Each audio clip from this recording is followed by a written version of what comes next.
Armenia will send Azerbaijan a response to a peace proposal recently put forward by Baku, quote, soon, Security Council head Armen Grigoryan said today. Armenia continues to work to ensure that the text that was received from Azerbaijan will be returned to Baku with the Armenian side's comments and additions, Grigoryan told reporters. Azerbaijani Foreign Minister Ceyhun Bayramov said earlier this week that Baku had sent a third package of peace proposals to Yerevan without specifying a time frame or any details about the document. Grigoryan told reporters today that it remains unclear if steps to resolve the Karabakh issue, which lies at the heart of the conflict, will be included in a future peace treaty.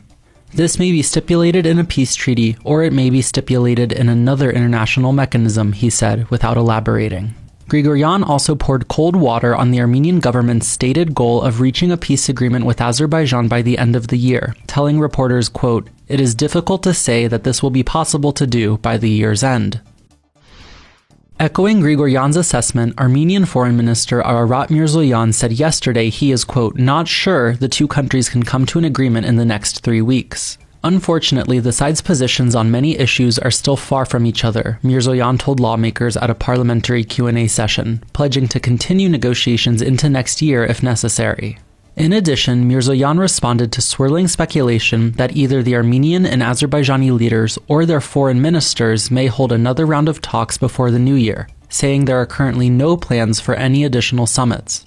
The last meeting between Armenian Prime Minister Nikol Pashinyan and Azerbaijani President Ilham Aliyev took place in the Russian city of Sochi in late October and ended without major progress on ongoing peace efforts. Kremlin spokesperson Dmitry Peskov told reporters earlier this week that Russia stands ready to host another meeting, suggesting the city of St. Petersburg as a possible venue.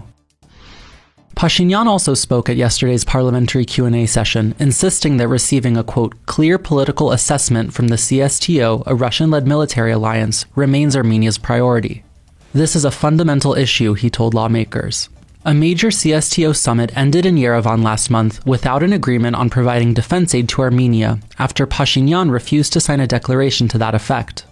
He said at the time he decided not to sign the declaration because it did not include a clear political assessment condemning Azerbaijan's repeated incursions into Armenian territory over the past 2 years. Securing military assistance and a condemnation of Azerbaijan from the CSTO were two of Armenia's key aims going into the summit.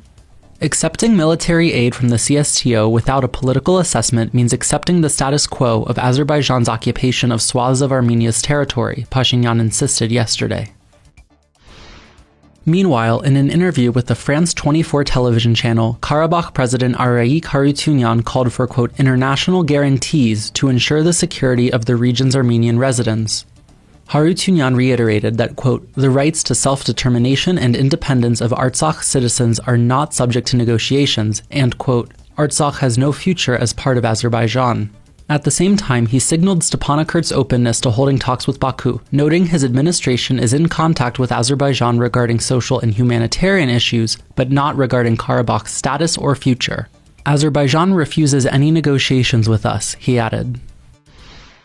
And finally, the prosecutors general of Armenia, Azerbaijan, and Russia met in Moscow today, according to a readout of the talks from the Russian government. Anna Vartapetyan, Armenia's recently appointed prosecutor general, said she stressed the importance of Azerbaijan releasing all remaining Armenians detained in the country. More than 2 years on from the 2020 war in and around Karabakh, an unknown number of Armenian soldiers and civilians remains detained in Azerbaijan, many sentenced to lengthy prison terms on terrorism charges. The meeting comes on the heels of another meeting in Moscow earlier this week between the three countries' deputy prime ministers, where officials discussed efforts to reopen transport routes in the region. After those talks, Pashinyan said, quote, I cannot say there was progress.